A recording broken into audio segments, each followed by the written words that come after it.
This ABC 11 special is sponsored by the Durham Performing Arts Center. Hi, I'm Angela Hampton at the musical 42nd Street. This show is considered the fable of Broadway, a dream come true tale for a young dancer. And that dancer could be anyone who's ever dreamed of being up on that stage but wasn't sure they had what it took. Hey, Hampton! I'm sorry, Mr. Marsh. Show business just isn't for me. I'm going back to Durham. What was that word you just said? Durham? Even if you don't give a darn about me, think of all those kids. You'll be thrown out of work if you don't do this. Think of the songs that will wither and die if you don't get up there and report. Think of the scenery that will never be seen, the costumes never worn, the orchestrations never heard. Think of 42nd Street and the thrill and pleasure it could give to millions.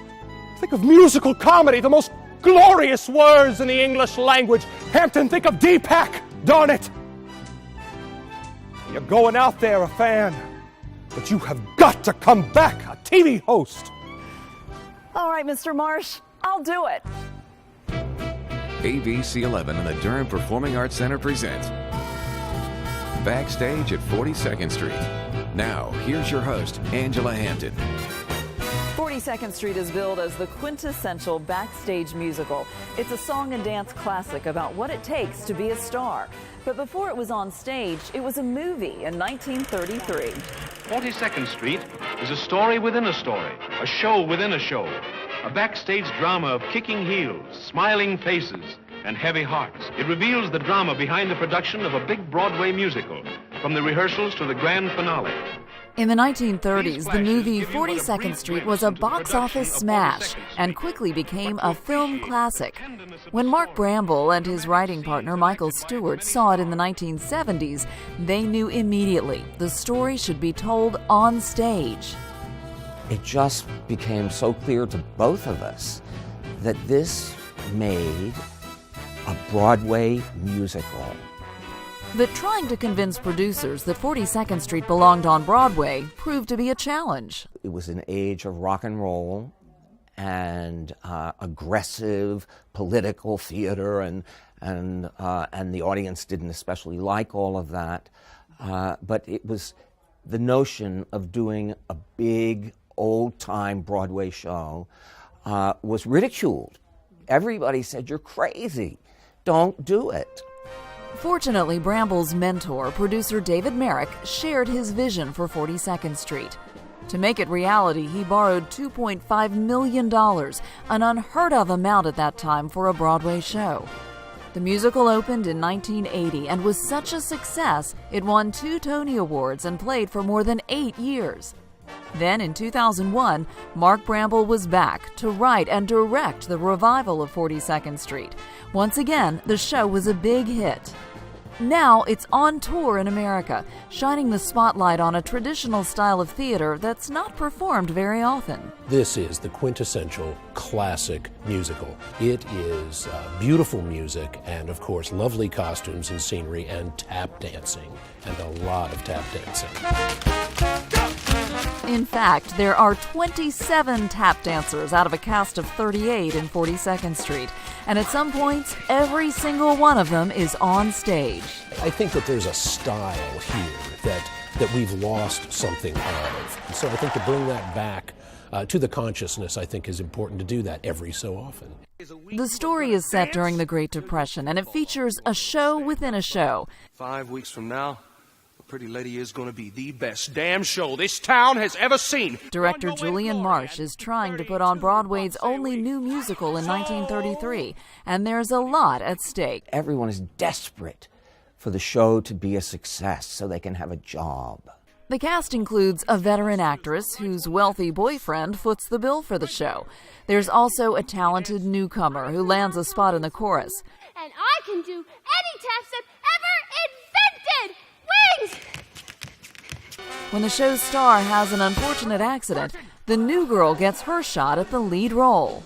It's an American dream story. The theme of the show is to follow your bliss, follow your heart.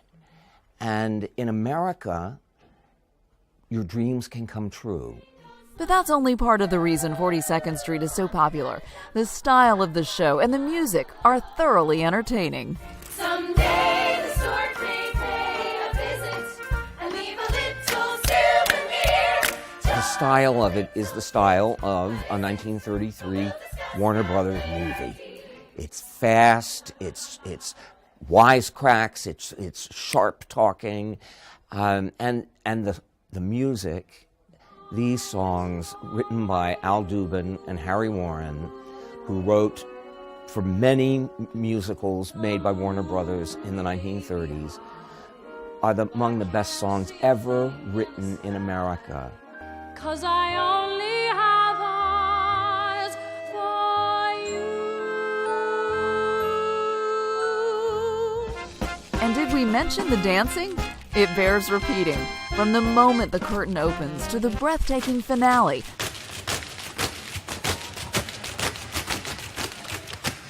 those dancing feet create an energy that's infectious. The audience cheers at the end. They've had such a good time. A fitting tribute to a style of showmanship 42nd Street truly owns. This form of musical comedy is America's contribution to world theater. It's ours. We invented it, we perfected it, and we do it better than anybody else. There's much more to come when our ABC 11 special returns. We'll find out more about the characters in 42nd Street and the actors who bring them to life. Then come on along and listen to the music in 42nd Street. This show has some of the greatest songs ever written. Plus, how would you like to win tickets to see 42nd Street live at DPAC? Stick around to learn the secret word to enter our contest.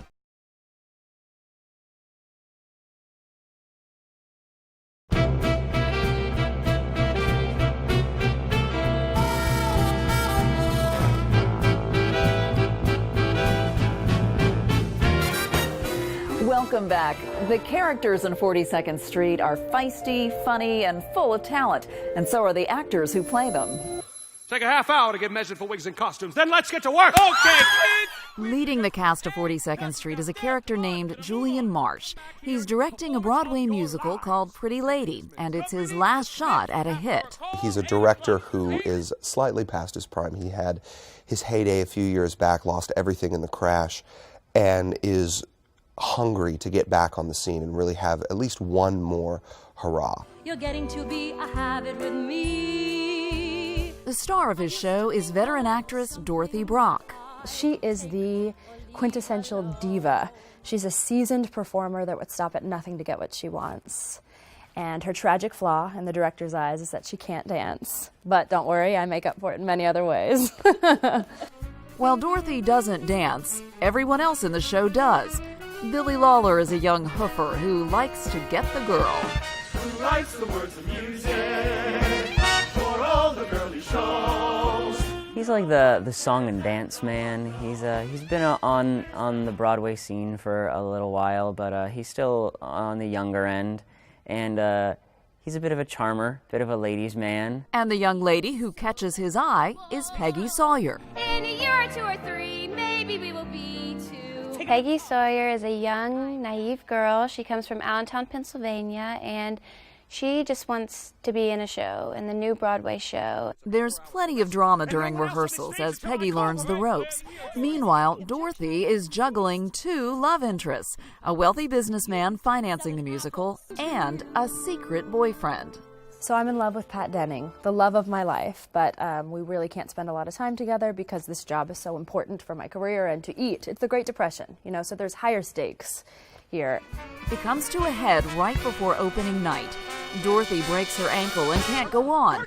Without a star, Julian Marsh is ready to close the show until someone suggests that Peggy can do it.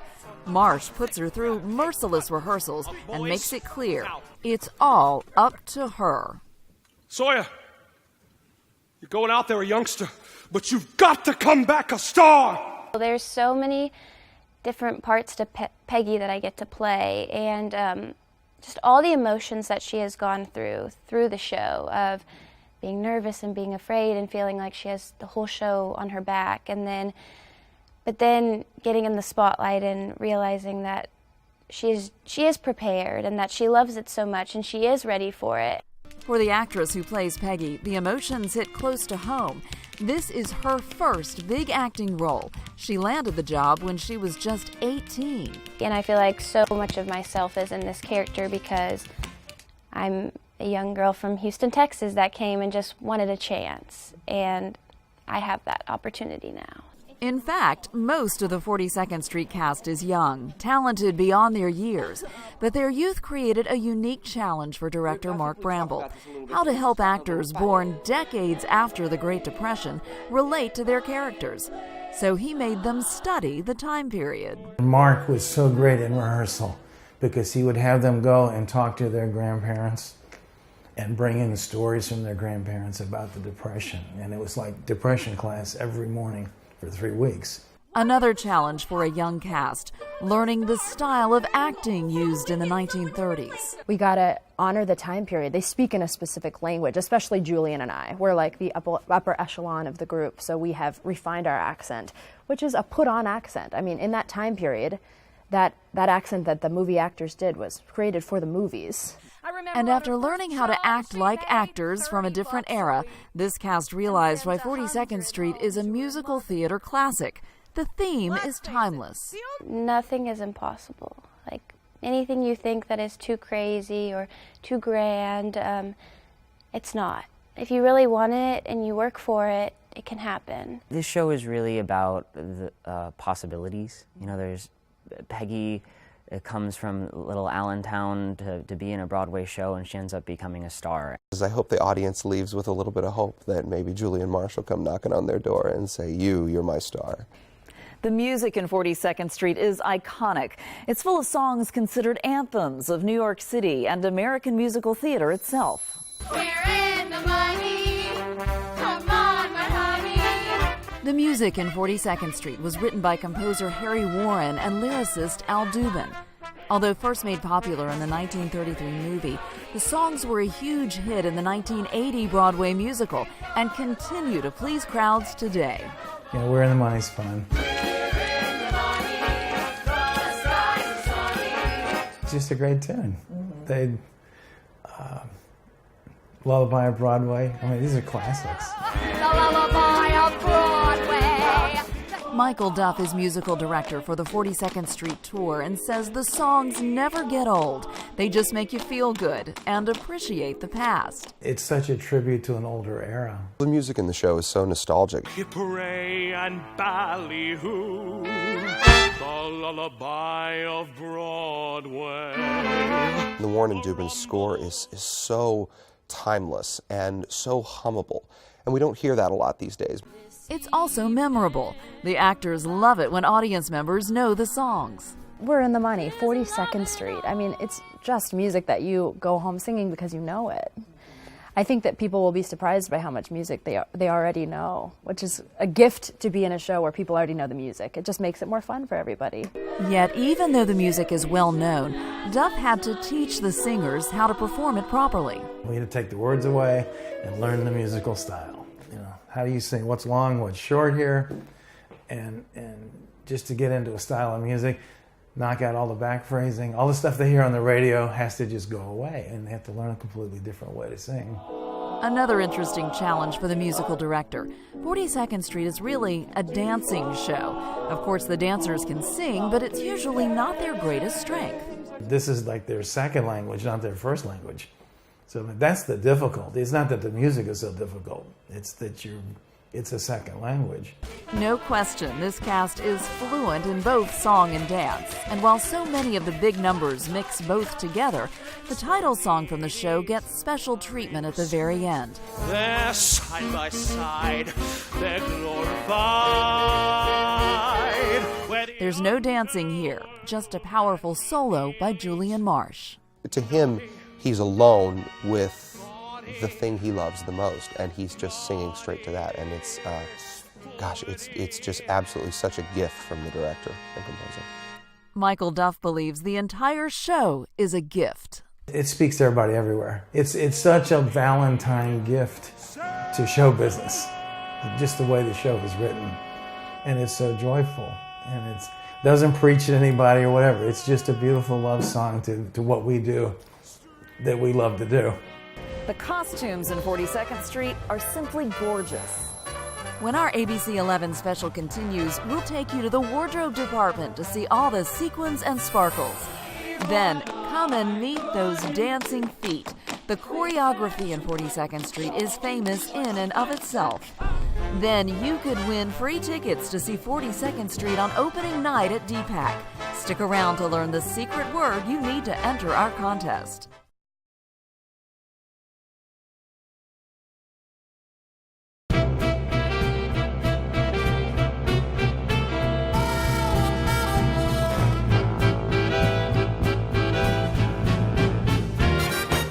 Welcome back.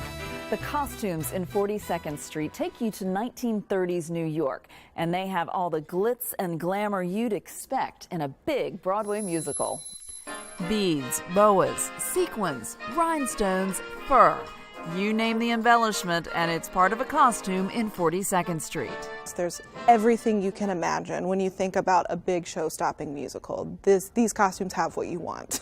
Even dollar bills. Yes, money sewn right into the cloth. This is the money costume, which is probably the most iconic costume of the show. There is a number when all of the girls are wearing these money bikinis. There's not a lot of clothes to them, but there are a lot of sparkles, and they're all tap dancing on dimes. And don't forget the feathers. They adorn one of Dorothy Brock's robes in Act 1. Fashionable, if not completely functional. She does a whole shadow portion of the show where she's behind a drop, but you can see her shadow, and so she has this robe on. As wardrobe supervisor, Meredith Scott has the task of keeping up with all these costumes. More than 500 pieces of wardrobe, including 250 pairs of shoes worn by the 38-member cast. There are a lot of pieces because you have everything from bow ties to gloves to shoes to socks to, red boas that some of the girls wear and hats, and everybody has to have laundry pieces, so everybody has tights and undershirts. The other reason there are so many costumes is due to the show within a show in 42nd Street. Most characters have a day look, usually suits, plus a show look, and for that, anything goes. So this coat is definitely one of the showstoppers of Act 2. There's a number that our Peggy Sawyer, who's the lead of the show, does Surrounded by Boys. And so she wears this fabulous red coat with this short little red number. Scott does have help making sure the outfits look perfect on stage. A total of 4 people travel with the tour to maintain the wardrobe and the wigs. Yes, each actress has at least 2 wigs. In addition, in each city, they hire 12 locals. 1 person only does laundry. Meanwhile, 11 help the actors with all the quick changes backstage. At the very end of the show, there are 31 people changing in the wings for the very last change of the show, and we have less than a minute. Keep young and beautiful. But Scott loves working with such exquisite clothes, and even though it's hard to choose, she does have a favorite.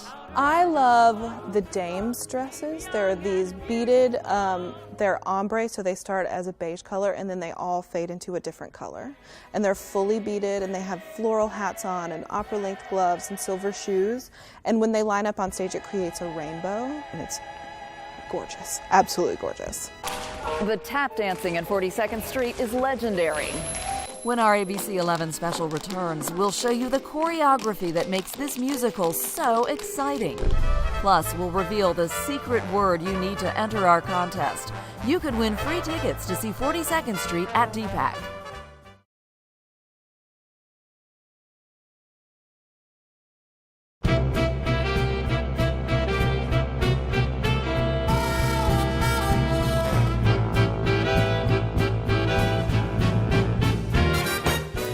Welcome back. 42nd Street is packed with dancing, especially big numbers that'll take your breath away.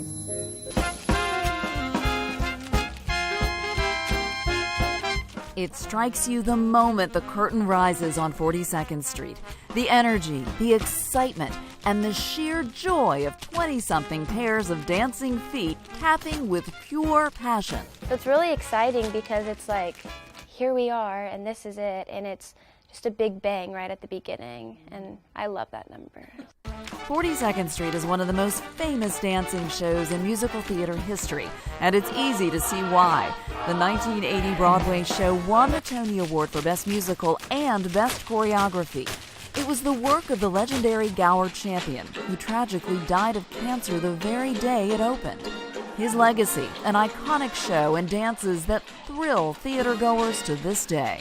Every time I hear the overture and see those feet tapping, I get a chill. I love the opening number. Kelly Barkley was dance captain for the 2001 Broadway revival under choreographer Randy Skinner, who worked with Champion on the original. Skinner's routines are in the current tour, and it took 4 weeks of rehearsals to teach them to this cast. It's not a matter of well-trained. They're all very well-trained. It's a matter of knowing the period style, which is not... It's not around. They're very contemporary, and it's quite difficult because there's an ease to it, like when you watch Fred Astaire. Now things are very external and very, very strong and in your face. Caitlin Ellinger, who's been dancing since age 3, was familiar with the style thanks to special workshops she took with Randy Skinner. It's a feel-good style. You feel good doing it. It's hard, it's difficult, but when you get it, it feels right. Like Caitlin, Blake Sladnick, who plays Billy, has been dancing most of his life. But his preparation for this show was extraordinary. I started dancing when I was 6, and it's actually because I'm legally blind. You heard him right. When Blake's eyesight began to fail, his mom gave him dance lessons since he couldn't play sports.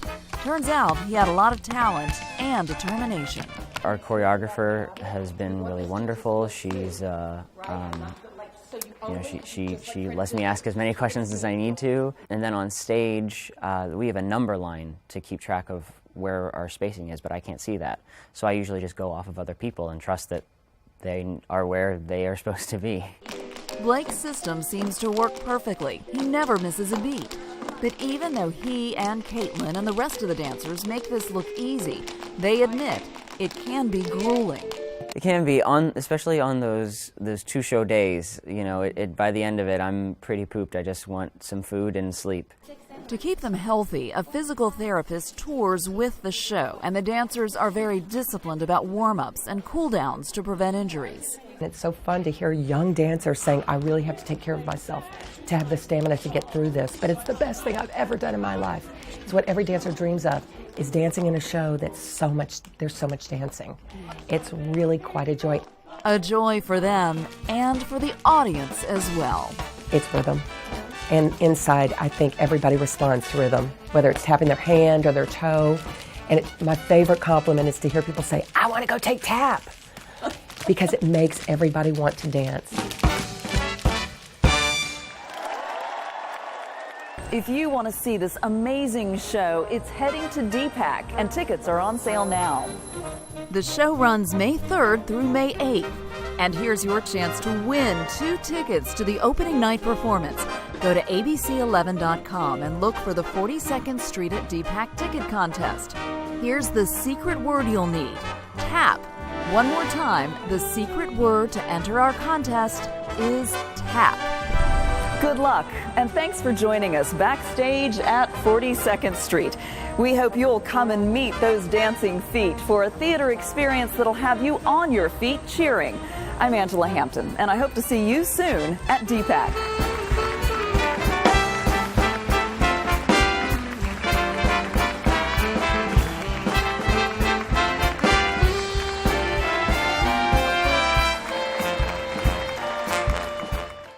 This ABC 11 special is sponsored by the Durham Performing Arts Center.